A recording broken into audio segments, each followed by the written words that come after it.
I don't know if we already covered icebreakers. Sorry, I just came in, but have we already talked about icebreakers? I We presume started, Dan has. we're continuing, and we're not done yet. All right. Well, if you already thoroughly join the party. No, if we've already beat that one to death, then I don't need to hit it more. So, I am curious about back when I was in service, we had a pilot program with the Coast Guard that utilized the SEAL training pipeline, where we had some Coast Guard officers go through SEAL training with the intent of enhancing your ability to do VBSS and interdiction operations.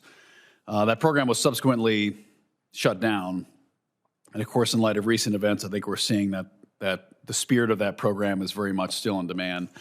What is the current outlook on the Coast Guard as far as enhancing that? Because visit board search and seizure underway, capture of vessels is probably the most high-risk mission our armed forces do. We've lost many SEALs over the years. FBI agents, actually, a couple that went through SEAL training with me were killed a few years ago doing training of that. So I'm curious what the Coast Guard's current plan is to invest in that capability and enhance it. Because, like I said, I was there present when a decision was made to invest in it, and then that decision was made to divest of that. Senator, thank you for the question. You know, the Coast Guard has been investing and spending time building out our advanced interdiction capability in our maritime security response teams, including generating a second team and capability on the West Coast. The high-profile tanker, dark fleet tanker boardings that you've seen us perform, that the Coast Guard has been led by those maritime security response teams, the direct action sections, some of our highest and most proficient operators. They work regularly with Naval Special Warfare and other members of the SOCOM community. And I've spoken with Admiral Bradley, the SOCOM commander, and also General Braga, Joint Special Operations Command commander, about how we can continue to deepen that cooperation and interoperability going forward. I am familiar with the original program where Coast Guard officers went through BUDS, the Naval Special Warfare Training. And in fact, some of those officers continue to serve with distinction in the Navy, and we remain close to them, and we consider them still part of our family. So we haven't renewed that program, but I will take a look at that program and whether or not that's something we should look at, and I'll talk with Admiral Bradley about it as well.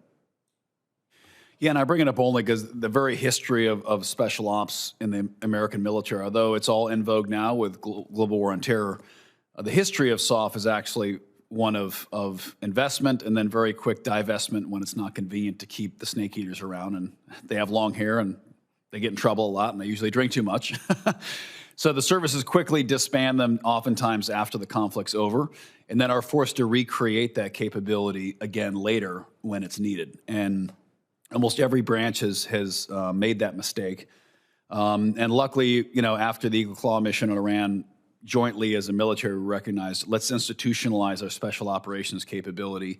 Let's build it into our doctrine, and let's ensure it's resourced appropriately, because when we try to flex that need after it's already required, disaster strikes. And in particular, the mission that your forces are specifically tasked to do is such a high-risk mission, both from a combat perspective, also just from an operational safety perspective. Even if you're training, it's a high-risk mission, because underways, especially if you're North Atlantic or elsewhere and you have rotor wing assets involved, it's just a super, super dangerous environment. So the only branch of our military, and I understand the Coast Guard straddles, but the only branch of the military that hasn't really institutionalized special ops as a, you know, command capability. Understand you've always had the interdiction teams and that, but is the Coast Guard. So I would recommend, in light of the recent months of op tempo in this atmosphere, to say, listen, maybe the Coast Guard can lean into this again and institutionalize what is a capability which you just outlined. We have the capability, but let's make sure it's institutionalized and it's part of our doctrine, so that when you retire and someone else comes in, they don't decide, hey, we don't need this anymore. Let's shut it down, because we've done that so many times in the military. And we don't need to beat a dead horse. But thank you for taking a look at that. I appreciate it. Thank you, Senator. In fact, part of force design is to establish a special missions command with a dedicated flag officer focused fully on all of our deployable specialized forces, to your point. But thank you, Senator.